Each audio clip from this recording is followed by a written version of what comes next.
Jetez un œil à ces pierres. À première vue, elles semblent ordinaires. Ce ne sont que des dalles anciennes, les ruines d'un bâtiment quelconque.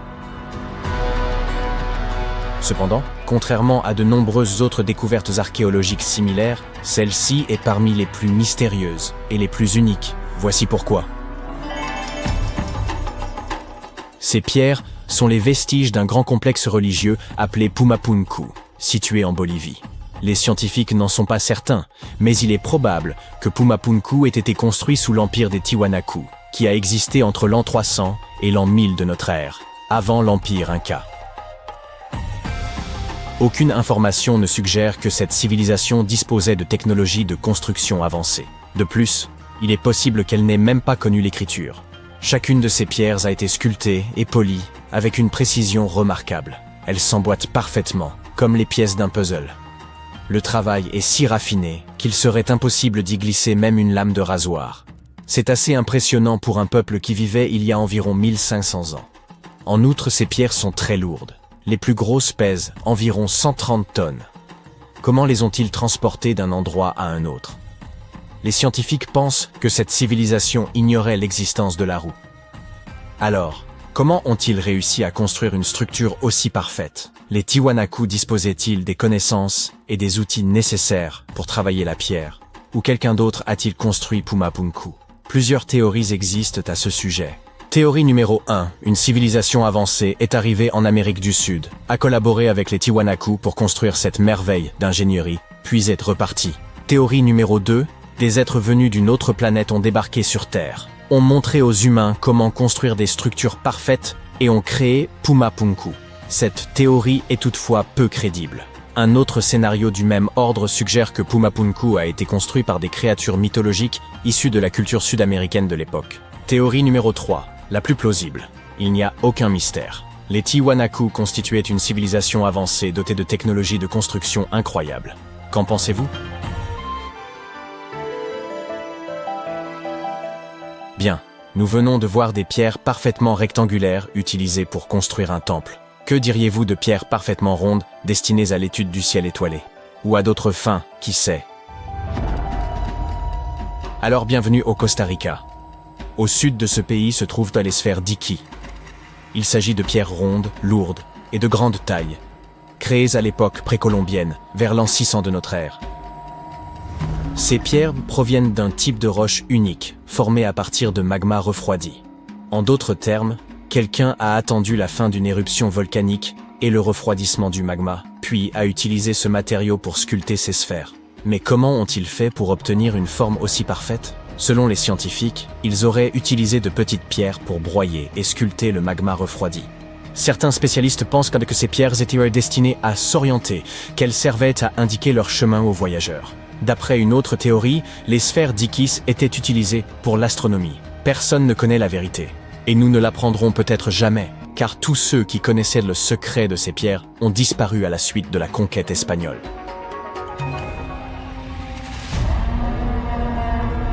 Continuons donc notre voyage. Vous voyez ces pavés? Les archéologues ne savent toujours pas pourquoi ils sont disposés ainsi le long d'une vaste étendue désertique traversant la Jordanie et Israël.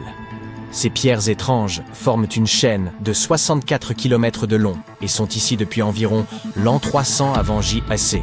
Comme elles ont été découvertes par des aviateurs il y a une centaine d'années, on les a surnommées « cerfs-volants du désert ».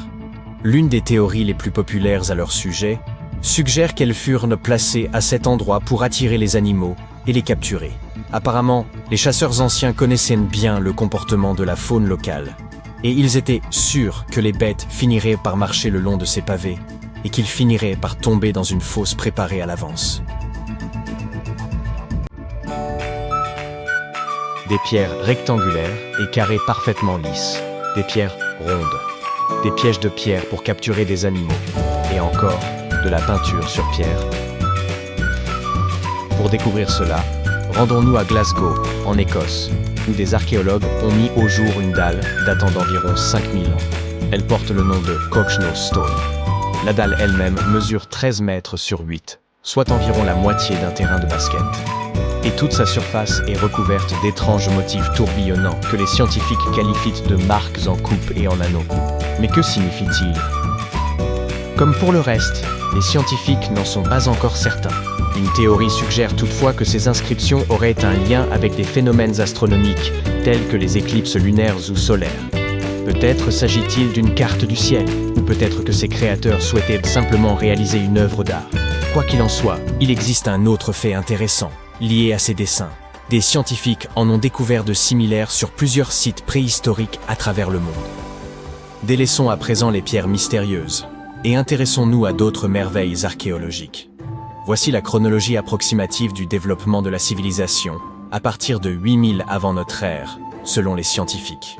Tout d'abord, les hommes s'installent dans un endroit et y construisent une ville ou un village. Puis ils se lancent dans l'agriculture, avant de construire des temples.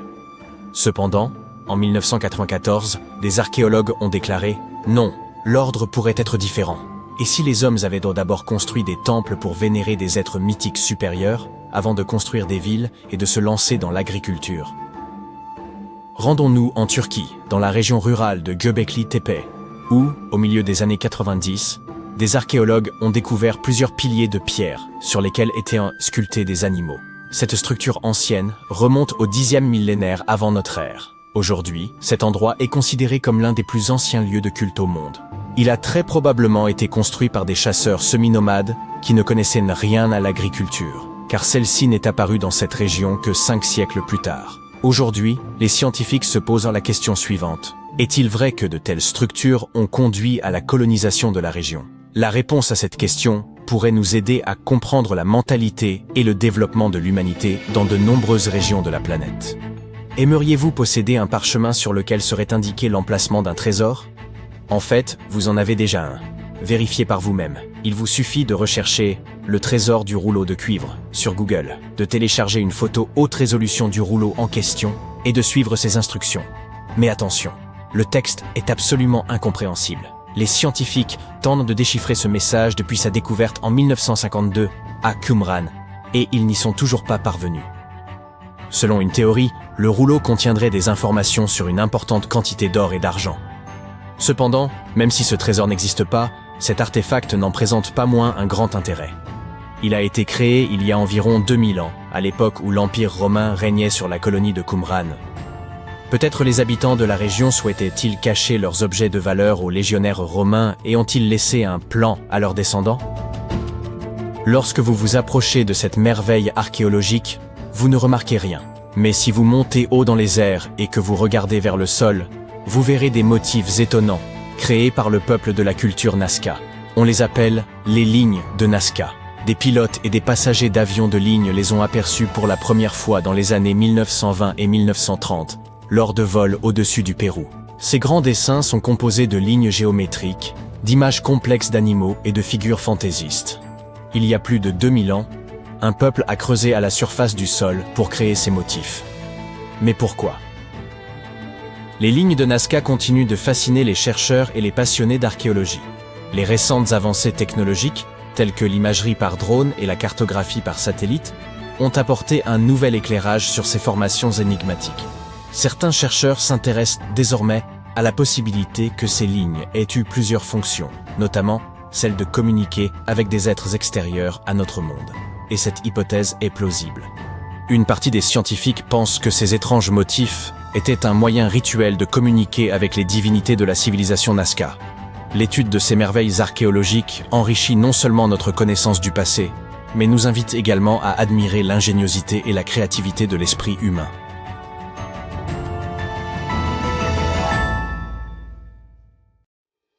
Nous ne qualifierions pas cette île de mystique sans les récits décrivant les géants qui l'habitent.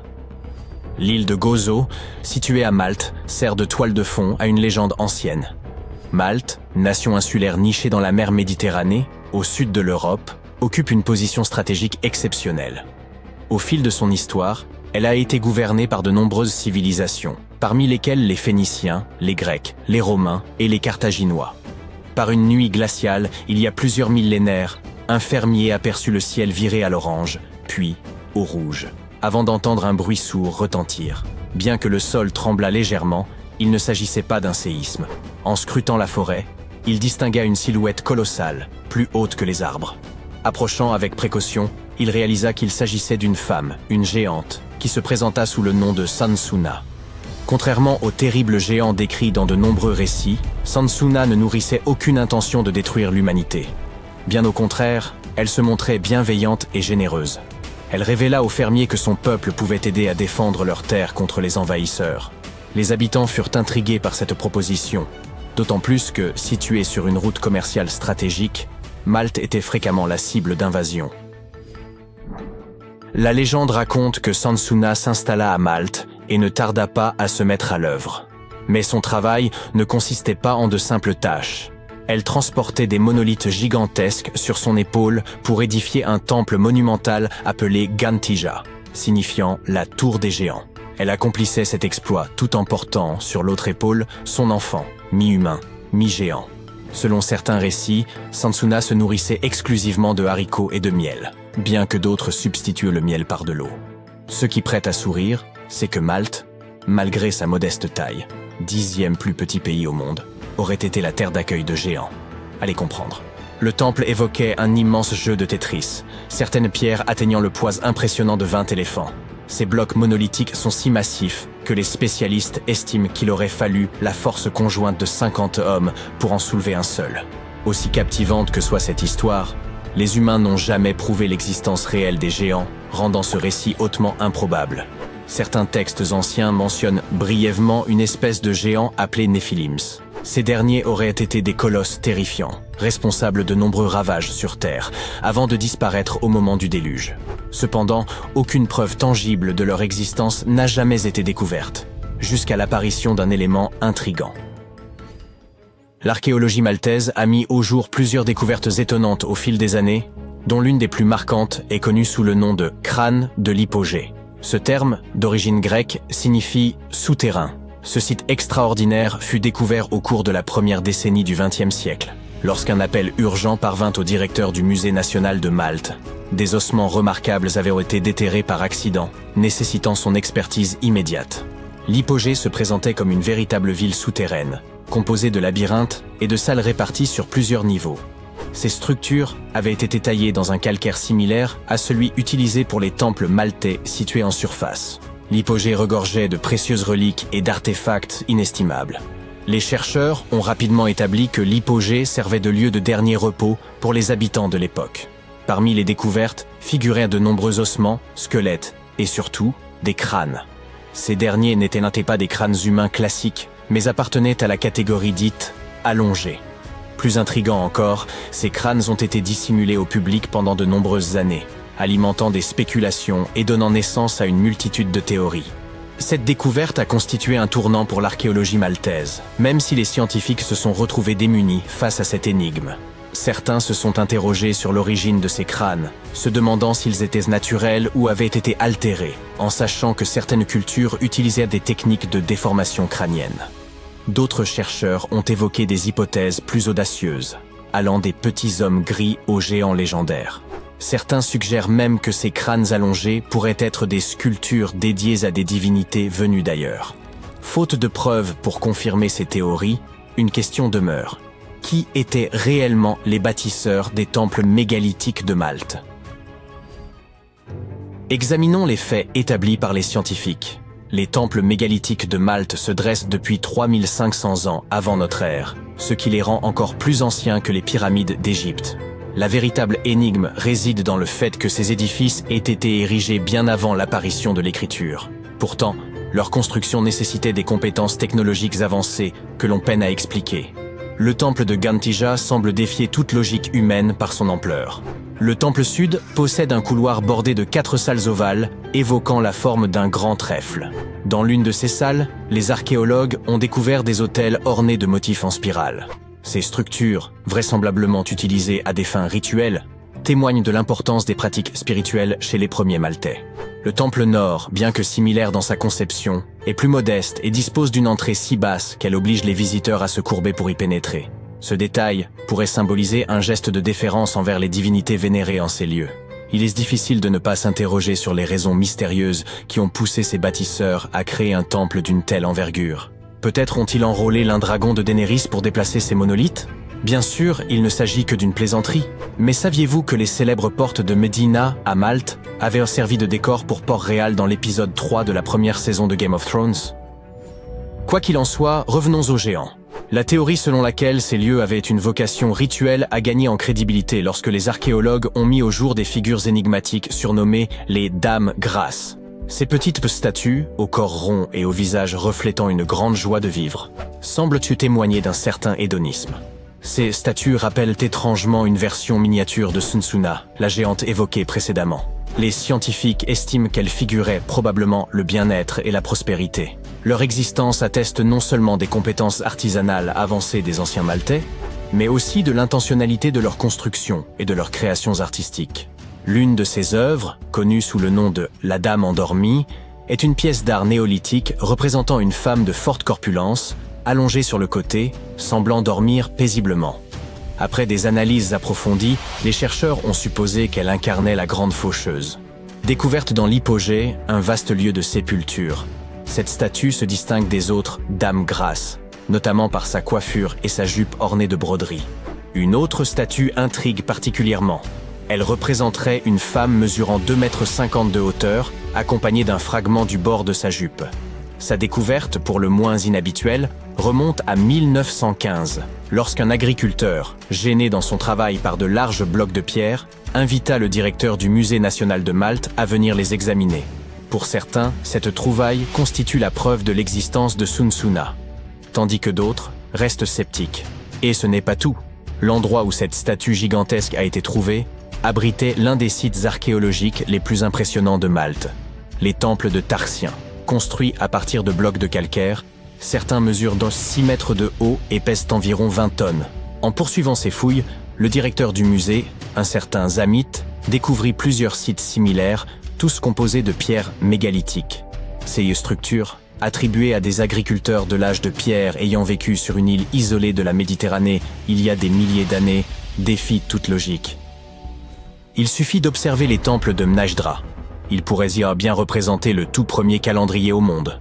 Lors des équinoxes, le soleil traverse directement l'entrée principale et éclaire l'axe central du temple. Quant au solstice, ils offrent deux variations remarquables. Pendant le solstice d'été, les rayons illuminent le bord du mégalithe, situé à gauche de l'entrée, tandis qu'en hiver, ils se déplacent vers la droite. C'est là une démonstration fascinante de précision astronomique. Et que dire des structures de halles tarxiens, déjà mentionnées? Ce complexe est considéré comme le plus ancien de tout Malte. Il a été édifié pour permettre des offrandes animales aux divinités. Une théorie confirmée par la découverte de nombreux ossements enfouis dans le sol. Les fouilles ont également révélé une riche collection de motifs en spirale, suggérant que les habitants utilisaient également cet espace pour des rituels religieux. Au total, Malte abrite 7 temples mégalithiques, chacun surpassant les autres en magnificence. Les archéologues poursuivent leurs recherches, espérant percer leurs mystères, comme cela se fait encore pour les pyramides d'Égypte, les cités mayas disparues d'Amérique, ou d'autres sites énigmatiques à travers le monde.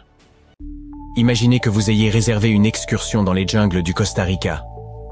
Tout à coup, vous tombez sur une énorme sphère de pierre, dont le diamètre fait presque 2 mètres.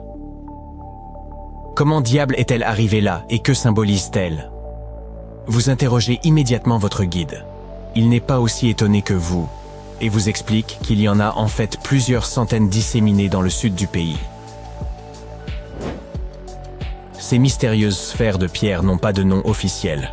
Les habitants les appellent simplement Las Bolas, ce qui signifie boule en espagnol, tandis que les historiens les appellent les sphères d'Iquis, du nom de la culture qui les a produites. Les scientifiques ont étudié les couches de sédiments de la Terre qui les entourent et estiment que les plus anciennes ont été fabriquées vers l'an 600 de notre ère et que les plus récentes datent de l'an 1000 de notre ère. De nombreuses sphères ont été déplacées après leur découverte initiale. C'est pourquoi les archéologues ont du mal à les dater avec précision. La culture d'Iquis a complètement disparu peu après sa découverte par les Espagnols, au XVIe siècle. Contrairement aux Mayas et aux Aztèques, les mythes et légendes de ces peuples n'ont pas survécu et ne peuvent donc pas expliquer l'existence de ces mystérieuses sphères. Plus de 300 de ces boules ont été découvertes à ce jour, certaines mesurant moins de 2,5 cm de diamètre. les plus grandes mesurant jusqu'à 2 mètres de diamètre. Plus hautes, donc, que la plupart des humains. Bien que certaines sphères soient en calcaire, la majorité d'entre elles ont été sculptées dans une variété de basalte, un type de roche qui se forme lorsque la lave se refroidit rapidement.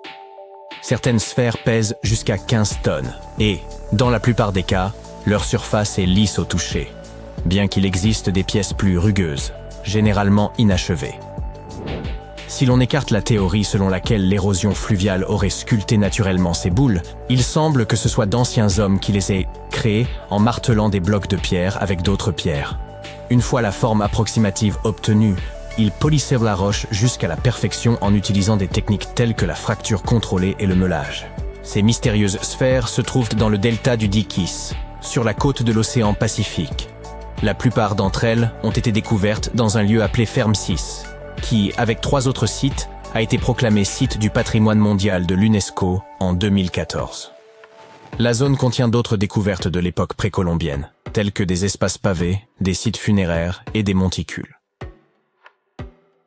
Pendant des siècles, les boules de pierre ont été cachées sous une épaisse couche de sédiments qui les protégeait des éléments et des pillards jusqu'à ce qu'elles soient mises au jour dans les années 1930.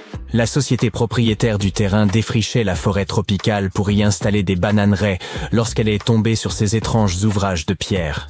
Certaines ont été endommagées par des bulldozers, d'autres par des ouvriers qui tentaient de les ouvrir, pensant qu'elles contenaient de l'or. Il a fallu un certain temps avant que les autorités n'interviennent pour empêcher que les découvertes ne soient davantage endommagées. Doris Stone, la fille d'un cadre de la société propriétaire du terrain, a été la première à étudier les sphères. En 1943, elle a publié un article dans une revue archéologique américaine de premier plan, attirant ainsi l'attention du monde entier sur les boules. Des expéditions ont rapidement suivi, et les archéologues ont immédiatement pu déterminer que les formations de pierre étaient d'origine humaine, probablement créées par l'ancienne population indigène du Costa Rica. À ce jour, personne n'a été en mesure d'expliquer scientifiquement leur fonction. Cela signifie qu'il y a encore de la place pour les théories les plus folles sur l'origine et la véritable finalité des sphères. La théorie la plus populaire au sein de la communauté scientifique est que ces sphères de pierre servaient de décoration et de symboles sociaux, car nombre d'entre elles ont été retrouvées à proximité des habitations des chefs de tribus. Ces mêmes chefs étaient également enterrés avec certaines des plus petites boules. Ces sculptures étaient donc certainement associées au pouvoir d'une manière ou d'une autre. Ciseler un bloc de pierre à la perfection exigeait beaucoup de travail et de planification, et seuls les individus puissants pouvaient se permettre de telles commandes à l'époque. L'autre théorie la plus répandue est que les boules étaient utilisées pour l'observation astronomique. Les sphères individuelles représentaient des étoiles ou des planètes, formant comme une carte primitive du ciel nocturne. Comme elles étaient parfaitement rondes, il était facile de les faire rouler. Avant que la jungle ne les engloutisse, la région où elles ont été découvertes était une plaine alluviale plate, idéale pour faire rouler de grosses pierres. Une autre version de cette théorie suggère que les pierres étaient utilisées comme marqueurs de frontières, un peu comme les bornes modernes, qui sont elles aussi principalement faites de pierre. Enfin, les légendes d'autres tribus qui vivaient dans la région racontent que les sphères étaient des boulets de canon que la divinité du tonnerre utilisait pour chasser la divinité des vents et des ouragans. Nous ne connaissons toujours pas la fonction première des sphères du Costa Rica, mais elles restent un élément important de l'identité nationale du pays.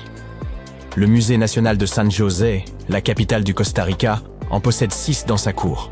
De nombreuses autres sphères sont devenues des décorations de jardin, très prisées des habitants les plus fortunés. Il y en a même une à l'université de Harvard. Plus d'un millénaire après leur création, les mystérieuses sphères de pierre du Costa Rica sont toujours associées au pouvoir et à la richesse.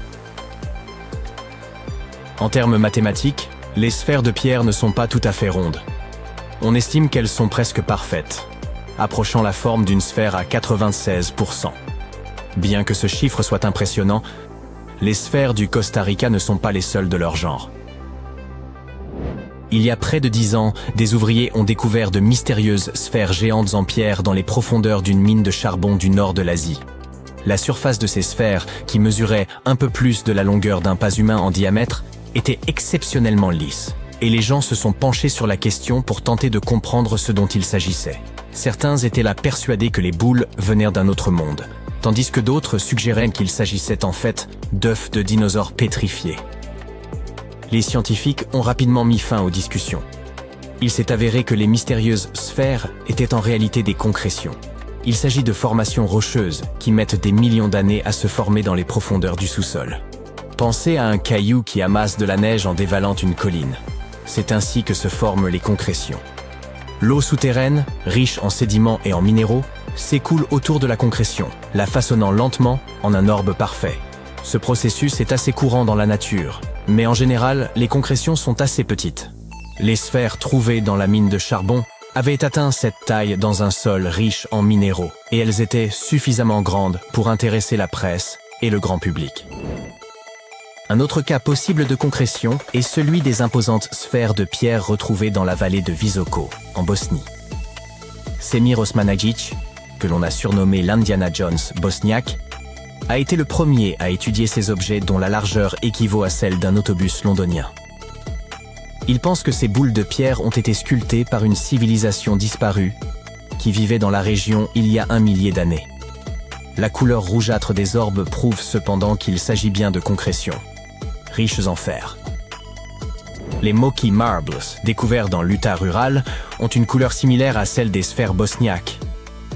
Ces minuscules concrétions, de la taille d'une bille, sont constituées d'un noyau de grès et d'une coquille d'hématite, un minerai de fer. En Afrique du Sud, des mineurs ont découvert les sphères de Klerksdorp, dont la forme et la taille sont similaires à celles des Moki Marbles. La seule différence est que celles-ci se sont formées à l'intérieur de sédiments et de cendres volcaniques. Parmi les petites sphères créées par l'homme, les plus intrigantes sont probablement celles que l'on trouve sur certaines îles grecques. Des scientifiques ont découvert 700 pierres plus petites que des balles de golf près du site de l'âge du bronze d'Akrotiri, sur l'île de Santorin. Ils pensent que ces objets ont entre 3600 et 4500 ans. En comparant toutes les variations de taille et de couleur de ces pierres énigmatiques, les archéologues ont conclu qu'elles auraient pu faire partie du plus ancien jeu de société jamais fabriqué. Avec l'aide de l'intelligence artificielle, les scientifiques tentent aujourd'hui de comprendre les règles de ce jeu. En février 1961, 3 passionnés de géologie aventureux exploraient dans les environs d'Olancha, en Californie, à la recherche de géodes. Parmi leurs découvertes, l'une d'elles semblait particulièrement intrigante, et ils décidèrent de l'étudier de plus près une fois rentrés chez eux. En coupant la matrice rocheuse, ils découvrirent à l'intérieur un objet inattendu. Au lieu des formations minérales habituelles, se trouvait un cylindre semblant fait de porcelaine. Ce cylindre abritait une structure métallique en son centre, entourée d'une gaine hexagonale composée de cuivre et d'une substance inconnue. Les découvreurs espéraient avoir mis la main sur une technologie ancienne, peut-être vieille de 500 000 ans. Ils pensaient que ce pourrait être la preuve de l'existence d'une civilisation avancée disparue, comme l'Atlantide, ou même de voyages temporels. Peut-être quelqu'un venu du futur avait-il accidentellement laissé cet objet derrière lui, ou peut-être des extraterrestres intelligents l'avaient-ils apporté lors de leur visite sur Terre. Si l'une de ces hypothèses s'avérait juste, cela signifierait une réécriture complète de l'histoire humaine telle que nous la connaissons. Mais tout le monde ne partageait pas cet enthousiasme. Les gens en quête de vérité et les cercles d'archéologie alternative se seront penchés sur le mystère de l'artefact de Kozo jusqu'à la fin des années 90, élaborant diverses théories et engageant de nombreux débats. Finalement, un groupe de sceptiques effectua des radiographies et prit des photos de l'objet qu'ils présentèrent à des collectionneurs de bougies d'allumage. Ils identifièrent l'artefact comme étant effectivement une bougie d'allumage, aux composants métalliques corrodés, datant des années 1920 et non une technologie ancienne. Près de 20 ans plus tard, l'un des découvreurs accepta de faire examiner l'objet à l'université de Washington. Les chercheurs établirent officiellement qu'il s'agissait d'une bougie d'allumage champion des années 1920. De plus, la matrice rocheuse contenant l'artefact n'était pas une géode, mais une concrétion, une formation naturelle pouvant se constituer en quelques décennies, mais certainement pas sur des millénaires. L'artefact de Kozo est un exemple typique d'objet manufacturé incongru, un concept existant en pseudo-archéologie. Il s'agit d'artefacts rattachés à des endroits ou des époques où ils ne devraient, logiquement, pas se trouver. Ceux-ci semblent trop avancés pour la période où ils sont découverts. suggérant parfois une présence humaine là où elle n'était pas censée exister. La pile électrique de Bagdad constitue un autre exemple frappant de ce type d'artefact. Découverte dans les années 30 par un archéologue allemand, elle se compose d'un pot en argile, d'un cylindre en cuivre et d'une tige de fer traversant le couvercle du pot. Le sommet, bien qu'endommagé, avait probablement été scellé avec de l'asphalte.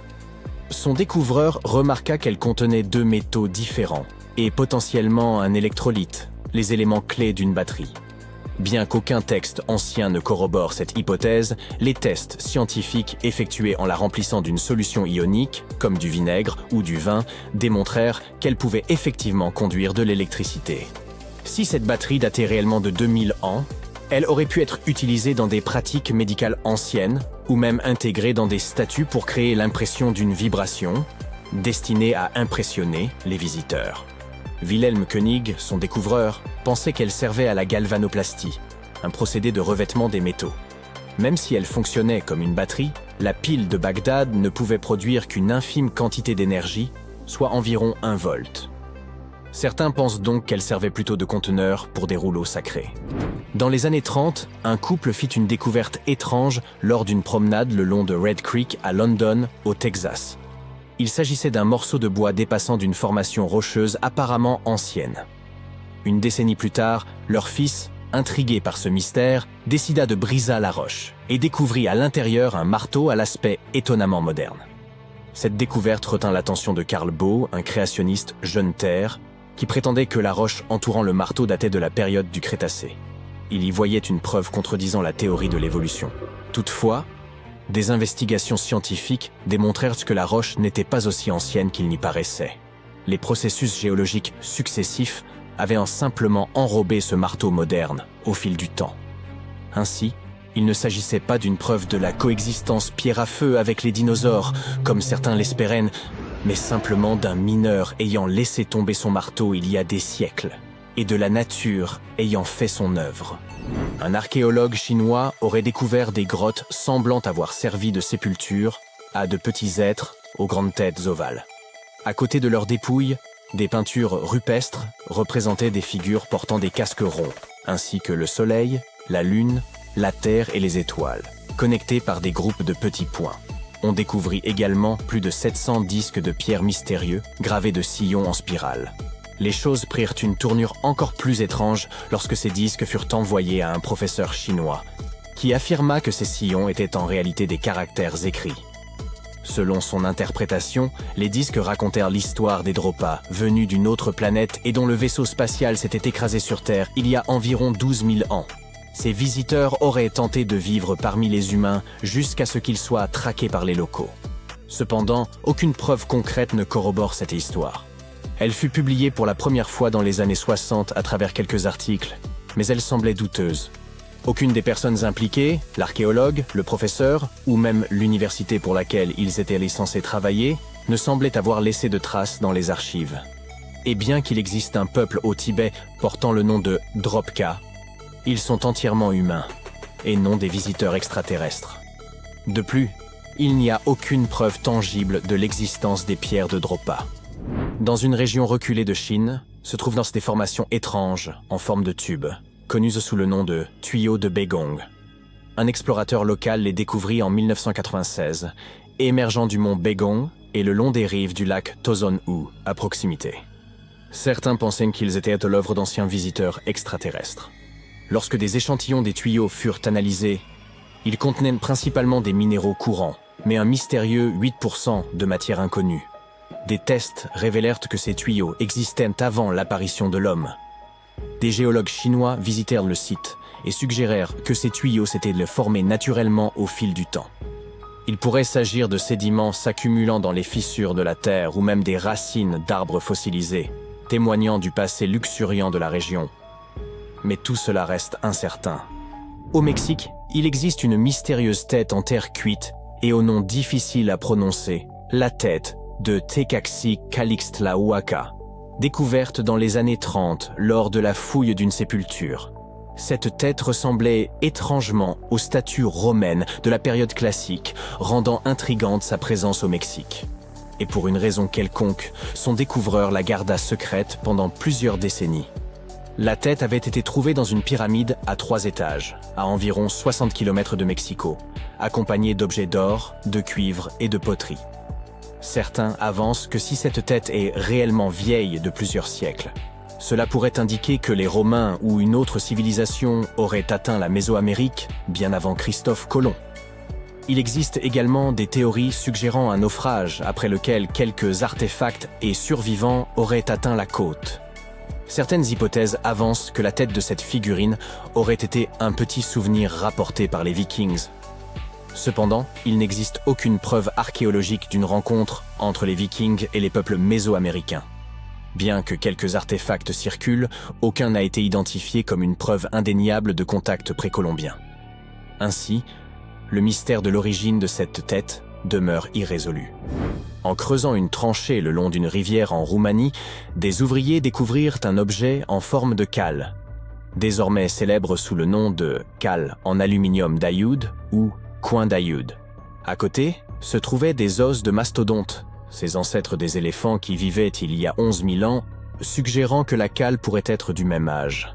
Ce qui est intéressant, c'est que ce coin est fait d'aluminium, un métal qui n'a été découvert qu'au XIXe siècle. La production d'aluminium nécessite une chaleur intense. De plus, la cale est recouverte d'une épaisse couche d'oxyde, indiquant qu'elle est là depuis des centaines d'années.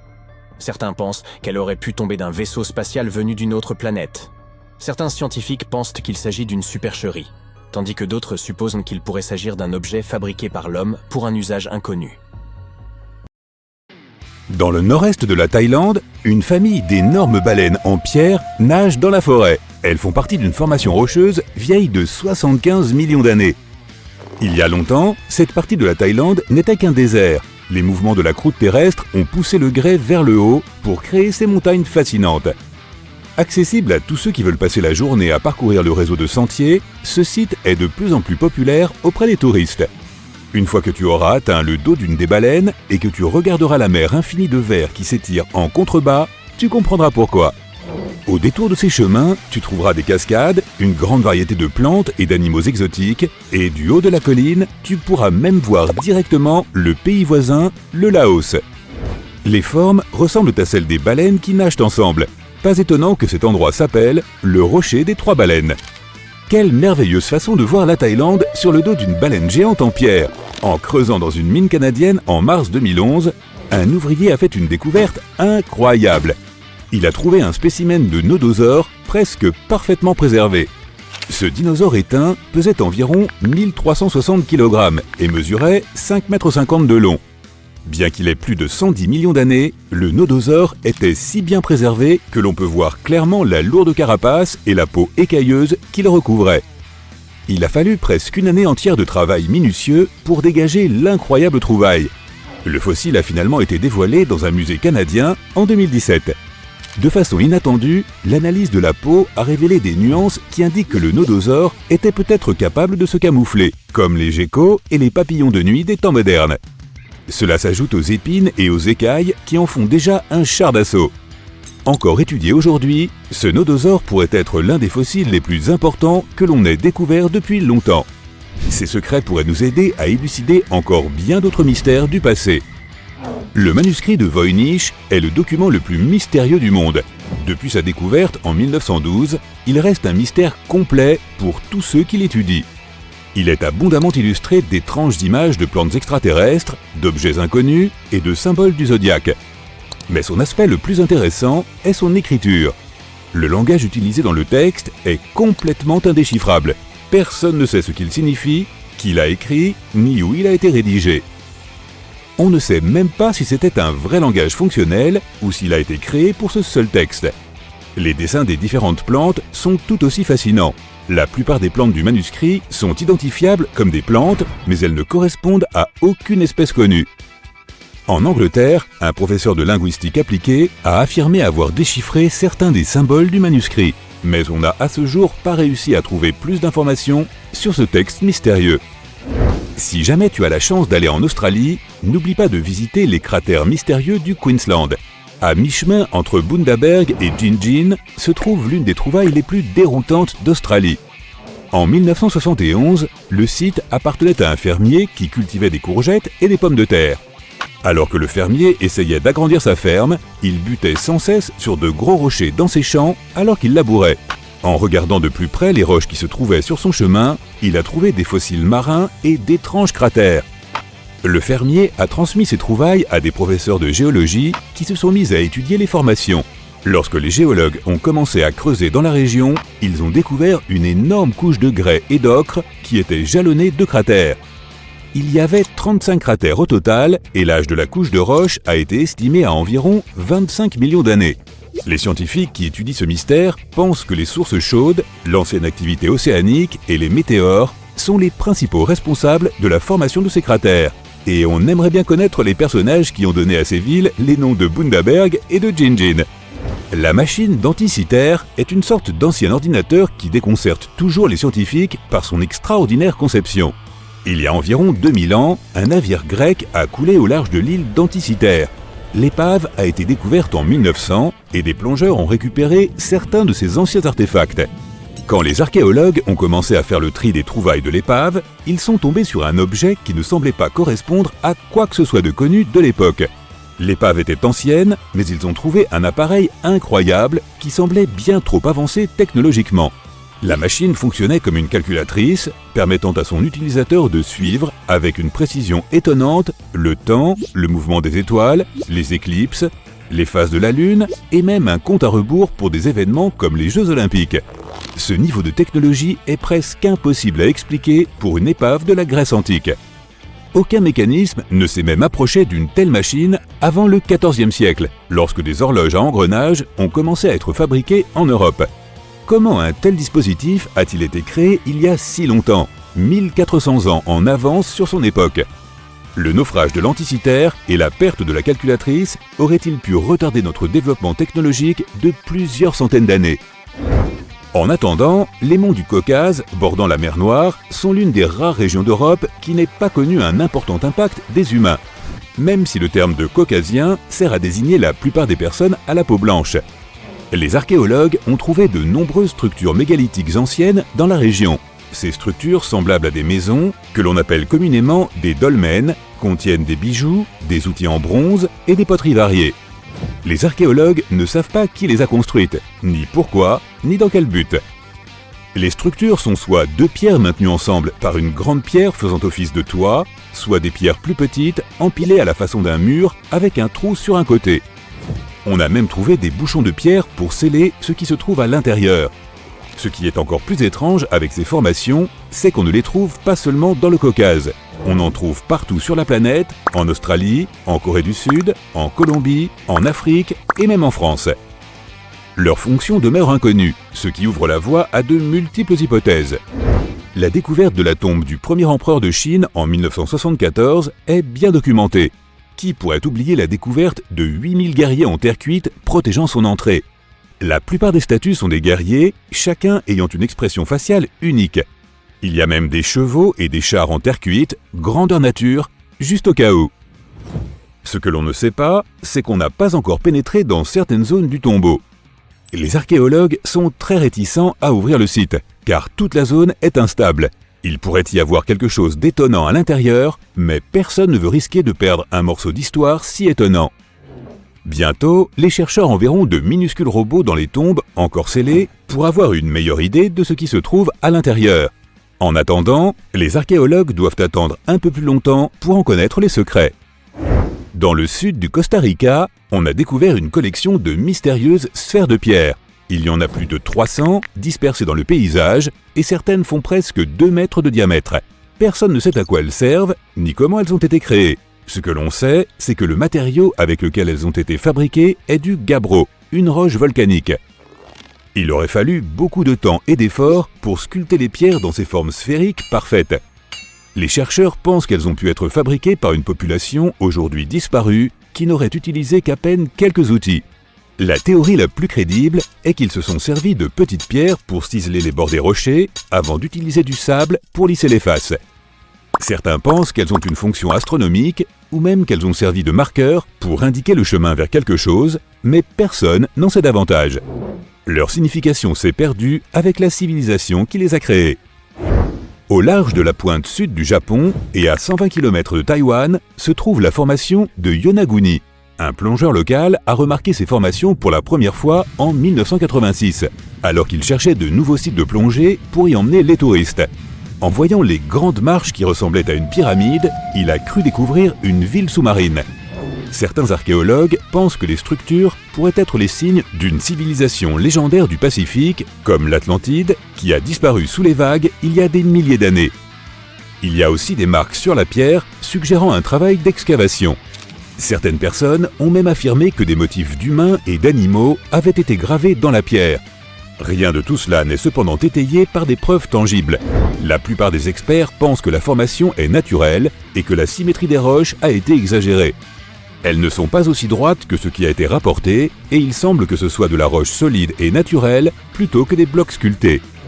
En d'autres termes, la ressemblance avec une civilisation engloutie ne serait qu'une coïncidence. En Turquie, les archéologues pensaient avoir trouvé la plus ancienne architecture connue au monde, âgée de plus de 10 000 ans, selon les experts. Trouvés dans une zone qui abritait d'anciennes communautés agricoles, ces monolithes, qui pouvaient atteindre 5,50 m de haut, étaient probablement utilisés au cours de grands événements ou de rituels. Mais on ne sait pas grand-chose sur ces monolithes. Ces grandes structures de pierre semblent avoir une forme humaine avec des motifs d'animaux sculptés. Tout près, des chercheurs ont trouvé des traces d'habitation, ce qui suggère que ces étonnants monuments pourraient avoir marqué le début de l'avancée vers la civilisation moderne. Les artefacts de Kimbaya sont parmi les plus intéressants jamais découverts. Le plus curieux, c'est qu'ils ressemblent à des avions modernes. Ils ont une forme tellement aérodynamique que les scientifiques modernes pensent qu'ils pourraient avoir servi de maquette pour un avion fonctionnel. En 1994, deux ingénieurs aéronautiques ont créé des modèles à plus grande échelle de ces artefacts. Ils ont prouvé que les modèles volent bel et bien avec un peu d'aide de nos moteurs modernes. Et ce qui est vraiment étonnant, c'est que ces objets ont peut-être des milliers d'années d'avance sur le premier avion des frères Wright. Encore un des mystères fascinants de notre monde. La plus grande découverte accidentelle que j'ai faite de ma vie était un billet de 10 € retrouvé dans ma vieille veste d'hiver. Certaines personnes ont plus de chance, cependant. Elles découvrent des villes souterraines datant de plusieurs siècles, ou font des inventions qui les transforment en millionnaires. Le velcro est né d'une simple balade en forêt. Les cornflakes de Kellogg's ont été inspirés par une dent cassée, et la pâte Play-Doh a sauvé un empire commercial de la faillite par pur hasard. En 1998, l'ingénieur électricien John Williams a fait une étrange découverte qui ressemblait à une prise électrique émergeant du sol. En creusant autour, il a remarqué qu'elle était encastrée dans un petit rocher. Cette découverte a eu lieu dans une zone rurale d'Amérique du Nord, loin de toute zone urbaine ou industrielle, de tout aéroport et de toute installation électrique. Cette pièce électronique encastrée dans un solide bloc de granit a été baptisée énigmalite et est évaluée à 500 000 $. Certains scientifiques sont sceptiques quant à son authenticité, la considérant plus comme un canular qu'un artefact laissé par des visiteurs extraterrestres, comme le soutient Williams. Toutefois, le découvreur de cette roche est déterminé à prouver qu'il s'agit bien d'un vestige technologique, peut-être même d'une vraie prise. Si ce n'est pas un canular, cette petite découverte pourrait constituer une preuve que les humains, ou une autre civilisation du passé, étaient bien plus avancés que nous ne l'avions imaginé. Ils auraient ainsi pu trouver un moyen d'acheminer l'électricité bien avant les humains du 19e siècle. Williams a invité les scientifiques à examiner sa découverte sans endommager la roche pour déterminer sa véritable nature, mais personne ne s'est porté volontaire. Williams a consulté un ingénieur et un géologue, qui ont tous deux confirmé qu'il n'y avait aucune trace de colle sur le composant électronique. Il n'a pas non plus été soudé, ce qui indique qu'il est aussi vieux que la roche elle-même, datée d'environ 100 000 ans selon une analyse géologique. Le docteur John Kellogg avait une philosophie axée sur un mode de vie biologique, comprenant de l'exercice régulier, des massages, beaucoup d'eau, l'abandon des mauvaises habitudes, peu de caféine et pas du tout de viande. À la fin du 19e siècle, il a pris la direction d'un institut de santé dans le Michigan. Il a un jour concocté un mélange de farine, d'avoine et de semoule de maïs. Convaincu que la cuisson des grains entiers à haute température les rendrait plus digestes et plus sains, il a cuit le mélange 2 fois. Initialement, il en avait fait des biscuits, mais un patient s'est cassé les dents dessus. Ensuite, il a décidé de les briser en petits morceaux. Il est difficile de déterminer exactement comment les cornflakes de Kellogg's sont nés, car il existe de nombreuses versions de l'histoire. La femme de Kellogg, Ella, ainsi que son frère Will, prétendent tous deux avoir joué un rôle dans la création des fameux flocons, tout comme plusieurs autres membres de la famille et du personnel de l'établissement. La légende de la compagnie voudrait qu'un jour de 1898, de la pâte de céréales à base de blé ait été laissée de côté trop longtemps, fermentant au cours du processus.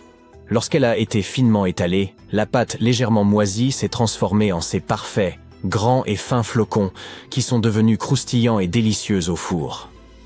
Au fil des années, Will Kellogg a continué à modifier la recette et a réalisé que le maïs, et non le blé, produisait des flocons encore plus croustillants et savoureux. Sa marque, Kellogg's Corn Flakes, est devenue une entreprise à plusieurs milliards de dollars.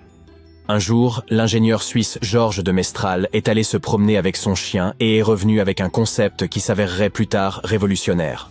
En rentrant de forêt, de Mestral a remarqué que son pantalon et la fourrure de son chien étaient couverts des petites pointes de xanthium. Il a examiné les barbes sous un microscope et a remarqué qu'elles s'apparentaient à de minuscules crochets qui se fixaient aux boucles des vêtements et de la fourrure. Déterminé à reproduire cette technologie naturelle, il a entrepris de concevoir un système d'attache extrêmement solide, aux multiples applications pratiques. Après plusieurs années de recherche et d'expérimentation avec différents matériaux, il a finalement opté pour le nylon. De plus, il a dû mettre au point un métier à tisser spécial capable de tisser des fibres dans les bonnes tailles, formes et densités. Après 14 années de travail acharné, de Mestral a finalement présenté au monde le velcro, dérivé des mots velours et crochet. Bien qu'il ait espéré que son invention remplacerait les fermetures éclairs, l'industrie de la mode l'a initialement perçue comme bas de gamme et peu attrayante. La NASA a toutefois reconnu son potentiel et commencé à l'utiliser dans les combinaisons spatiales et les casques des astronautes dans les années 1960. Aujourd'hui, le velcro est omniprésent, avec une multitude d'applications, des chaussures aux jouets en passant par les coussins des sièges d'avion. Jusqu'au milieu du XXe siècle, le chauffage au charbon était la norme dans la plupart des foyers, laissant de la suie qui s'incrustait partout dans la maison, en particulier sur les papiers peints. Kuttol Products était le principal fournisseur de nettoyants pour papier peint de l'époque. Cependant, dans les années 1950, de plus en plus de gens ont adopté le gaz, le pétrole et l'électricité comme source de chauffage, ce qui a largement résolu le problème de toute cette suie.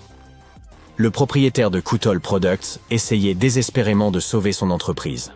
Pendant ce temps, sa belle-sœur, qui était institutrice en maternelle, a lu qu'un nettoyant pour papier peint pouvait être utilisé pour fabriquer des décorations.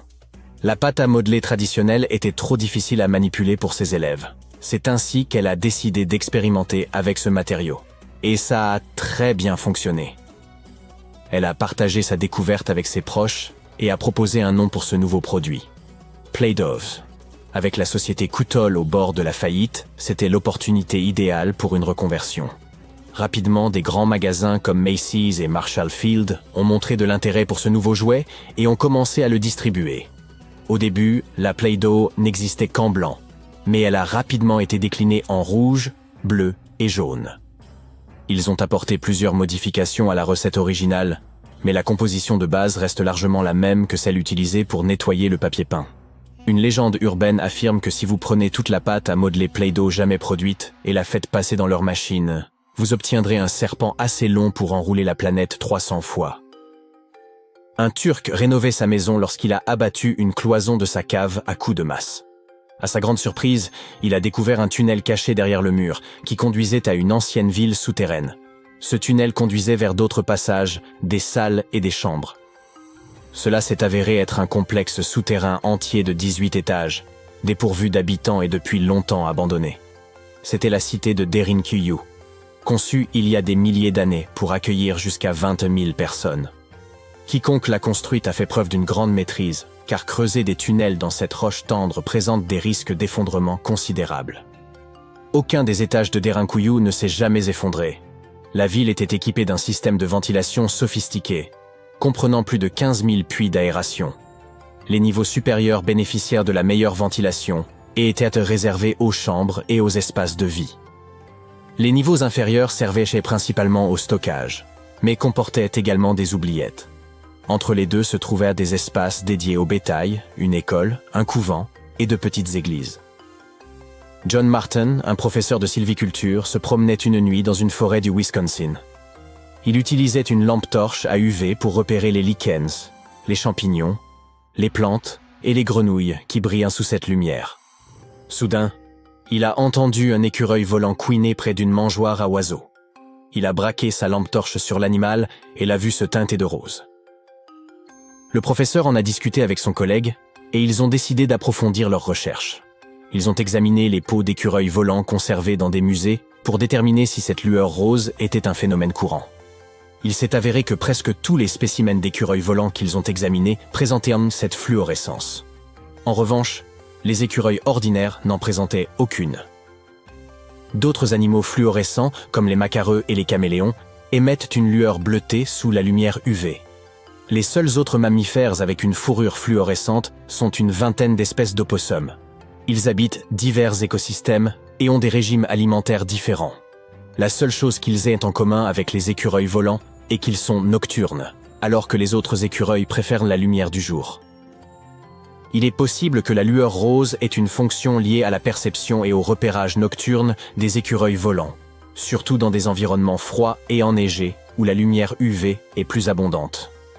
Une autre hypothèse est qu'elle pourrait servir de moyen aux écureuils mâles d'attirer des partenaires potentiels. Il est également envisageable qu'il s'agisse d'une forme de mimétisme. Quand tu entends parler de ruines anciennes, tu ne les imagines jamais suspendues quelque part, ou simplement accrochées à la branche d'un arbre, n'est-ce pas? En fait, pour la plupart des objets anciens que nous avons exposés dans les musées du monde entier, les archéologues ont fait un travail de fouille impressionnant. Tu vois, les bâtiments ont cette drôle de façon de se dégrader avec le temps si l'on n'en prend pas soin correctement. Parfois, nous devons réutiliser certains matériaux de construction et une bâtisse plus ancienne peut alors être sacrifiée dans le processus. D'autres fois, les maisons sont abandonnées et dès qu'elles sont exposées aux éléments en surface, comme la pluie ou le soleil, elles n'ont plus aucune chance. Certaines s'écroulent tout simplement sous l'effet de la bonne vieille érosion. La seule façon pour un édifice de survivre à l'épreuve du temps est d'être enterré en profondeur. Mais comment ces architectures finissent-elles par être enterrées? C'est une véritable comédie d'erreurs. Les villes anciennes avaient l'habitude d'élever progressivement le niveau de leur sol, comme un enfant qui ajoute des garnitures à sa coupe glacée. En effet, ces colonies étaient toujours occupées à collecter de la nourriture et des matériaux de construction pour faire face à l'augmentation constante de leur population. Mais qui a le temps de s'occuper des déchets et des ordures? À l'époque, ce n'était pas vraiment une priorité sur leur liste de tâches. Ainsi, lorsqu'il s'agissait de construire de nouvelles maisons, les civilisations anciennes économisaient leur sueur et leurs larmes, en empilant les décombres et en construisant directement dessus. Mais ce n'est pas tout. De temps en temps, les rivières entrent en crue et déposent une couche de sédiments sur le sol des villes. Cela a pour effet d'encapsuler encore davantage ces anciennes constructions. Et dans les régions sèches, comme le désert, où le vent aime à montrer ses mouvements de danse de sable et de poussière, tu peux parier que c'était une lutte constante pour garder les établissements propres. Un exemple hilarant est celui du Sphinx, dont la tête était enfouie dans le sable jusqu'à ce qu'un groupe d'archéologues le mette au jour en 1917. Certaines villes anciennes ont fini par être recouvertes parce qu'elles étaient complètement abandonnées. Avec moins d'activité humaine pour contrôler leur expansion, les graines de plantes n'ont pas pu résister à l'opportunité et ont germé un peu partout. Elles ont absorbé le dioxyde de carbone de l'air et se sont développées, ajoutant de plus en plus de volume au sol. Scieuses racines effrontées ont même décidé de stabiliser le sol constitué de matière végétale en décomposition, créant ainsi plusieurs couches de terre. C'est comme si Mère Nature s'était lancée dans un ultime projet de bricolage, avec les plantes comme fidèles auxiliaires. Fouiller dans les secrets des civilisations anciennes, ce n'est pas seulement déterrer un monde perdu, c'est aussi une quête épique pour révéler les trésors cachés sous les couches de l'histoire. Mais comment les archéologues savent-ils d'abord où creuser? Si tout est recouvert de multiples couches de sédiments, de débris et de racines de plantes, ils doivent avoir une sorte de système auquel ils se fient avant de se lancer dans un nouveau projet, n'est-ce pas? Tout d'abord, ce ne sont pas toujours eux qui suggèrent des fouilles archéologiques à tel ou tel endroit. Je m'explique. Supposons que tu sois un entrepreneur et que tu souhaites construire un nouveau complexe d'appartements luxueux dans ta ville. Cependant, certaines législations locales imposent des exigences avant que ton projet ne puisse démarrer. Par exemple, avant de commencer à construire sur un terrain, il peut être nécessaire de faire appel à des spécialistes pour vérifier le sol.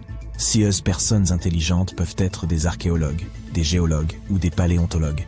et elles doivent garder un œil sur le processus en phase de développement. En cas de découverte d'artefacts ou d'écofacts, termes savants pour désigner des vestiges organiques, ces experts interviennent pour les fouiller et les étudier. Mais qu'en est-il des sites qui n'ont rien à voir avec les bulldozers et les chapeaux jaunes? Les archéologues ont plus d'un tour dans leur sac lorsqu'il s'agit de localiser les points chauds de l'Antiquité. Ils plongent dans les archives historiques et font un travail de détective. En recherchant de vieux documents et de vieilles cartes, ils peuvent reconstituer le puzzle de l'activité humaine dans une région donnée. Si un site a déjà été visité, c'est encore mieux. La découverte de traces de fouilles antérieures ou de récits historiques peut donner aux archéologues de nombreuses informations sur les endroits où poursuivre leur chasse au trésor. Avant de commencer à manier leur pelle, les archéologues se livrent à une sorte de balayage visuel. Armés d'un système de quadrillage, ils se promènent sur le site, à l'affût de tout artefact susceptible de se cacher juste sous la couche supérieure de la terre. Qu'il s'agisse d'outils en pierre taillée, de verres historiques ou même d'anciennes décharges, oui, elles ont aussi de la valeur. Ces explorateurs à l'œil vif peuvent repérer des signes d'activité humaine plus rapidement que la plupart des gens. S'ils tombent sur un hamac coquillé, terme savant pour désigner un dépôt d'ordures, ils savent avec certitude que l'homme a jadis habité cet endroit. Les archéologues ne se contentent pas de leur fidèle pelle. Ils disposent d'un arsenal de gadgets pour les aider dans leur recherche de merveilles cachées. Les outils géophysiques sont en quelque sorte leurs armes secrètes. Prenons l'exemple du résistivimètre. Cet appareil astucieux mesure la composante électrique du sol et tout élément ou artefact enfoui. Un mur enterré, par exemple, produira une résistivité différente de celle du sol environnant. Les magnétomètres et les géoradars fonctionnent de la même manière, mettant en évidence les indices potentiels de trésors anciens dans le sol. Et qui pourrait oublier notre vieil ami, le GPS? Il aide les archéologues à cartographier des emplacements précis, comme une carte au trésor high-tech les menant directement à leur peau d'or. Tu souhaites visiter virtuellement certains des sites archéologiques les plus importants du monde? Suis-moi. Au Royaume-Uni, par exemple, tu trouveras cet endroit intéressant appelé Stonehenge. C'est l'un des nombreux Henges répartis dans le pays, mais celui-ci est vraiment exceptionnel. Imagine cela. Des pierres anciennes et massives se dressent fièrement, disposées sous forme d'un anneau à l'extérieur et d'un fer à cheval à l'intérieur, avec quelques pierres plus petites pour faire bonne mesure. Et devine quoi? Ces pierres étonnantes existent depuis plus de 5000 ans. C'est ce que l'on appelle une longévité à toute épreuve. C'est là que les choses deviennent intéressantes. Selon le folklore local, le légendaire magicien Merlin a sorti sa baguette magique et a téléporté ces pierres massives depuis l'Irlande. Apparemment, des géants les avaient assemblées là-bas, mais Merlin a décidé qu'elles seraient bien plus belles à leur nouvel emplacement. D'autres pensent qu'il s'agit simplement des ruines d'un ancien édifice spirituel romain. Ces structures étonnantes ont été construites par nos ancêtres de l'âge du bronze. Avec leurs outils simples et leur technologie limitée, ils ont réussi à créer ce chef-d'œuvre monumental. Impressionnant, non? Malheureusement, nous ignorons encore beaucoup de choses sur cette région. L'objectif initial de Stonehenge reste encore aujourd'hui un mystère. Certes, il existe de nombreuses théories, mais les scientifiques ne sont pas encore parvenus à se mettre d'accord sur le sujet. On sait cependant qu'il est parfaitement aligné pour accueillir le lever du soleil lors des solstices d'été et d'hiver. L'ancienne ville de Pompéi est un site archéologique tout aussi étonnant. Imagine un peu, le Vésuve, un fauteur de troubles notoires, a décidé de piquer une crise volcanique et a complètement recouvert cette ancienne ville romaine. Il l'a transformée en capsule temporelle, située à l'extérieur de l'actuelle Naples, en Italie. En 1748, une bande d'explorateurs aventureux est tombée sur Pompéi. Ils ont découvert alors un trésor de choses bien conservées. Des rues, des maisons, de la nourriture, probablement un peu périmée, des bijoux clinquants, des sculptures raffinées, des fresques colorées, des objets ménagers de tous les jours, et même des restes humains et animaux.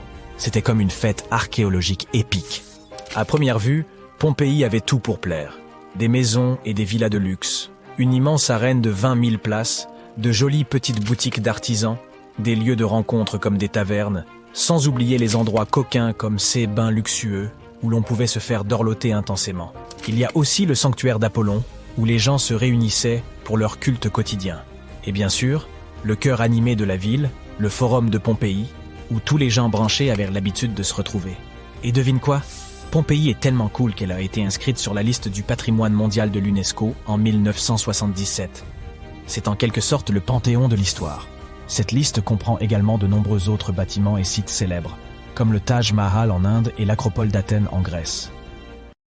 À un moment donné de sa longue et très intéressante histoire, Notre chère planète Terre était en train de roupiller tranquillement, faisant son petit bonhomme de chemin, tournant autour du Soleil. Et puis, bam! La vie commence à s'emballer. Les plantes et les animaux se mettent à se pavaner, dévoilant toute leur complexité.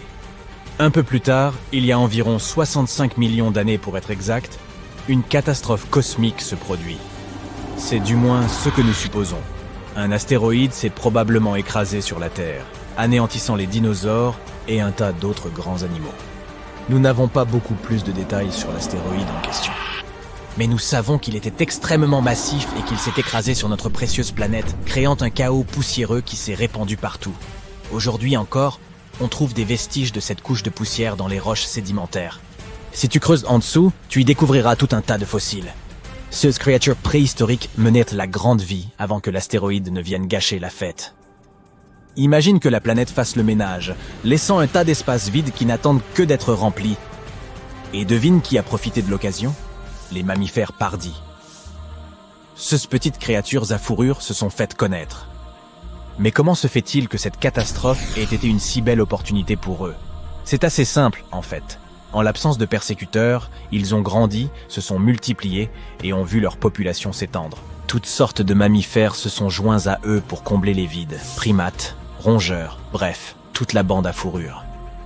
Nous parlons ici de mammifères placentaires, de marsupiaux et même de mammifères pondant des œufs, ce qui ajoute une sérieuse touche de variété au mélange. Nous aimons considérer les primates comme nos plus proches parents sur Terre. Quelle est leur histoire ?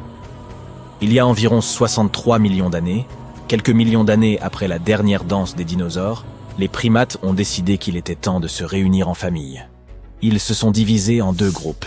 Les haplorhiniens, qui sont devenus les petits et les grands singes que nous connaissons aujourd'hui, et les strepsirrhiniens, qui sont devenus les lémuriens et les aïe-aïe.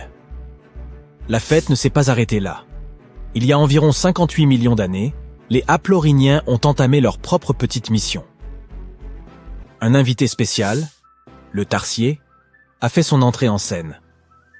Avec ses grands yeux parfaits pour toutes sortes de manigances nocturnes. Le tarsier a choisi un chemin différent de celui de ses parents primates, embrassant sa niche unique et évoluant à l'écart. Aujourd'hui encore, le tarsier est le seul primate à se nourrir exclusivement de viande. Ces petits bonshommes ont un goût prononcé pour les insectes, les petits oiseaux, les rongeurs et même les lézards. Mais ce n'est pas tout ce qui les rend uniques. Leurs yeux sont 2 fois plus grands que leur cerveau. Leur tête peut aussi effectuer une pirouette de 180 degrés, comme un hibou. Grâce à leurs caractéristiques, les tarsiers sont les véritables rois et reines de la nuit. Grâce à leur super pouvoir de repérage des ultrasons, ils peuvent détecter leur proie instantanément. De plus, leurs pattes et leurs pieds sont tels des ressorts, toujours prêts à les faire bondir. Ils possèdent un os spécial de la cheville, le tarse, qui leur permet d'effectuer des sauts de proportions épiques. D'où leur nom, si tu te posais la question. Mais laissons ces petites créatures se reposer et revenons à notre histoire. Il y a environ 55 millions d'années, la Terre a monté le thermostat, littéralement. Cette chaleur s'est avérée un peu trop difficile à supporter pour de nombreuses créatures et plantes des profondeurs de l'océan, et elles ont tiré leur révérence. Mais chaque fin est toujours le commencement d'autre chose, n'est-ce pas ? Les mammifères océaniques connus sous le nom de cétacés y ont vu leur chance et l'ont saisi. Ils se sont engouffrés dans ces niches vides et se sont rendus maîtres des mers. Dans cette catégorie de créatures, on retrouve la baleine bleue et le dauphin. Un primate particulier a fait son apparition il y a environ 47 millions d'années. Les scientifiques appellent aujourd'hui affectueusement le fossile de cette créature Ida. Cette petite merveille a fait sensation, car elle a d'abord été présentée comme le chaînon manquant de l'évolution humaine. Mais voici la partie la plus hilarante. Il s'est avéré qu'Ida ne faisait pas partie des haplorhiniens à nez sec, mais plutôt des strepsirrhiniens à nez humide. Il y a 40 millions d'années, un autre événement majeur s'est produit dans le monde des primates. Les singes du Nouveau Monde, nos lointains cousins, ont décidé d'emprunter un chemin différent et de se détacher de notre lignée de singes de l'Ancien Monde. Ils ont pris leurs affaires et sont partis à la conquête de l'Amérique du Sud, où ils vivent encore aujourd'hui. Quelle est la différence entre les deux, me diras-tu ? Eh bien, un élément crucial les distingue. Les singes de l'Ancien Monde avaient les narines orientées vers le bas. Il y a environ 25 millions d'années, une autre bande de singes est entrée en scène. Ceux-ci avaient une particularité. Ils n'avaient pas de queue. Ces créatures uniques allaient redevenir nos plus proches parents. Il s'agit des singes et des grands singes. Des mecs cool qui partagent avec nous un grand nombre de similitudes génétiques. Le premier singe à s'être libéré de cette folie simiesque est le gibbon. Il y a environ 18 millions d'années que ce petit acrobate a fait son entrée sur scène. Quelques millions d'années plus tard, les grands singes se sont également joints à eux. Les orang-outans auront été les pionniers, s'aventurant dans les régions sauvages du sud de l'Asie. Nous nous rapprochons de plus en plus du présent. Il y a 7 millions d'années, les grands singes ont pris un tournant significatif sur la route de l'évolution. L'une des voies menait à nos ancêtres, les futurs Homo sapiens, tandis que l'autre conduirait aux chimpanzés et aux bonobos. Ces deux branches de primates sont restées soudées pendant quelques millions d'années avant de prendre des chemins différents. Il y a 5 ou 6 millions d'années, un singe a changé la donne. L'Ardipithèque a fait son entrée dans l'histoire de notre évolution. Il possédait un talent très particulier, la bipédie. En effet, il s'agissait là de l'un des premiers singes à marcher sur 2 pieds, ce qui a probablement suscité la plus grande circonspection de la part de ses compagnons primates. Les véritables vedettes, cependant, sont arrivés il y a environ 4 millions d'années. C'est l'équipe des Australopithèques, les premiers membres de la sous-tribu des Hominina, notre tribu à nous. Qu'est-ce qui les rendait si spéciaux? Eh bien, probablement le fait qu'ils soient venus aussi bien équipés, d'outils en pierre, pour être précis. Il semble qu'à un moment donné de leur évolution, ces astucieux primates aient commencé à utiliser la pierre pour se faciliter la vie. Maintenant, voici un tournant crucial de notre l'histoire. Il y a environ 2 millions d'années, nos ancêtres ont été confrontés à une famine de grande ampleur. La survie du plus fort était alors le mot d'ordre, et 2 stratégies ont vu le jour. Le premier groupe a opté pour des mâchoires plus puissantes, ce qui lui a permis de mâcher des aliments coriaces comme les noix. Le second groupe a eu une toute autre idée. Il a opté pour des mâchoires plus faibles, mais des cerveaux plus gros.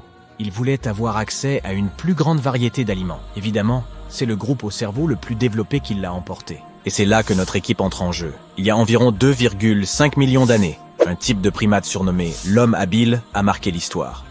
Ces créatures intelligentes avaient un plus gros cerveau et savaient comment utiliser ces neurones à bon escient. Puis, il y a environ 1,9 million d'années, une nouvelle étoile est apparue au firmament, l'Homo erectus. Ces créatures ne se contentèrent pas de marcher debout. Elles avaient aussi un cerveau presque 2 fois plus gros que celui de l'Homo habilis d'antan. Ils ont pris le monde par surprise, en devenant les premiers de nos ancêtres à s'aventurer hors du continent africain. Ils savaient même apprivoiser le feu. Il y a environ 700 000 ans, le monde a ensuite connu une révolution culinaire, lorsque les premières traces de cuisine sont apparues. Et il y a environ 500 000 ans, nos ancêtres ont décidé qu'il était temps de devenir esclaves de la mode en arborant les premières traces de vêtements. Notre propre espèce est née il y a seulement 300 000 ans. Je t'avais bien dit qu'on était à la traîne. Mais le monde n'a plus jamais été le même après l'apparition de l'Homo sapiens, l'homme moderne sur le plan anatomique. Aux côtés d'autres membres de notre famille, nous avons émergé, prêts à conquérir le monde avec nos esprits novateurs et nos sociétés complexes. Le cheminement exact de notre évolution reste un peu mystérieux. Mais ce dont nous sommes sûrs, c'est que les Néandertaliens se sont joints à la fête à un moment ou à un autre. L'essor de l'Homo sapiens s'est accompagné d'un développement des capacités linguistiques. Le langage moderne serait apparu presque en même temps que notre espèce. Nous avons commencé à nous exprimer, à partager des histoires et à façonner le monde avec nos mots. Et voilà le travail. Il aura fallu 13,8 milliards d'années d'histoire cosmique pour que les humains fassent leur entrée. Réfléchis-y. 99% du temps écoulé depuis le Big Bang, nous n'étions même pas là. Notre espèce, l'Homo sapiens, est la petite dernière de la famille Terre et n'existe que depuis une infime partie du temps alloué à l'univers. Pourtant, en un clin d'œil, nous avons réussi à démêler toute l'histoire qui nous a menés à notre propre existence. L'histoire ne s'arrêtera pas avec nous. C'est une saga en cours qui s'écrit à chaque instant.